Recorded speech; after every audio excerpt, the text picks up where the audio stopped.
Greetings everyone, and a neighbor would like to have his deck expanded. Well, this area behind me is what this particular neighbor of mine calls his perch. And he likes to sit up here during the day and just look out over the lake and take everything in.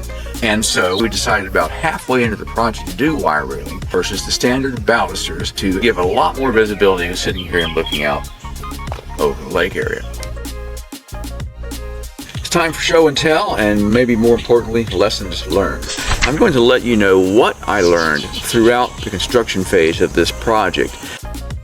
The wire system we went with is from a company called Muzata. I found them online, and they've been very, very helpful. You simply sent them a drawing of the whole arrangement. They came up with the best system for this application.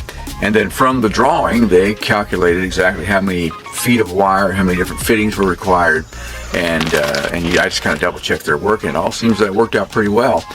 And honestly, it wasn't really all that expensive. We're doing a hybrid system, which means that I've got wooden posts, and because we would like to have very little visibility blockage off of here down towards the lake, we decided for our center post to use metal post. And we have three locations where that's supposed to happen. Our intermediate post in 3 locations will be the Muzata metal post. So we have wire, and we have post, and we have related hardware for running the wire through the post. And Muzata supplies you with a couple of drill bits and everything you see here. These ferrules, and they're just called protector sleeves, they have them in a straight version and an angled version. These are dress rings that go on the terminal post end to just kind of dress off the hole that you'll have exposed when you use these, which are the tensioners. All right, let's get to work. They supply you with 2 drill bits, and they tell you to drill hole through the intermediate post. In the case of the intermediate holes, you have to drill all the way through. Now, if I were to just point, aim, and shoot and drill with this, I'd be off when I came out the other side. So, neat little trick I saw online was to drill halfway through one side, halfway through the other side, and you will feel your drill bit meet in the middle. And I have done so at this first one as a test, and it absolutely came out perfect. We also need to clip stainless steel wire.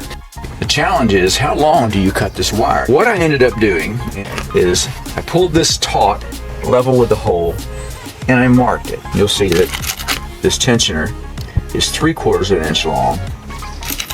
This sleeve, this ferrule sleeve, is 1/4 inch long. That's 1 full inch.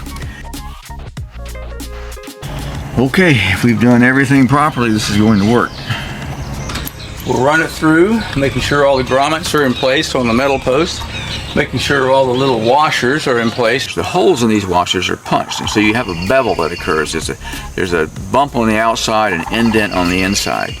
You want that indent to be up against the face of the wood, okay? Not the other way around, because physically it won't nest as well up against the wood with this bump on the inside. And also it looks better if you flipped it around and it's like this with the bump out. It just visually looks better.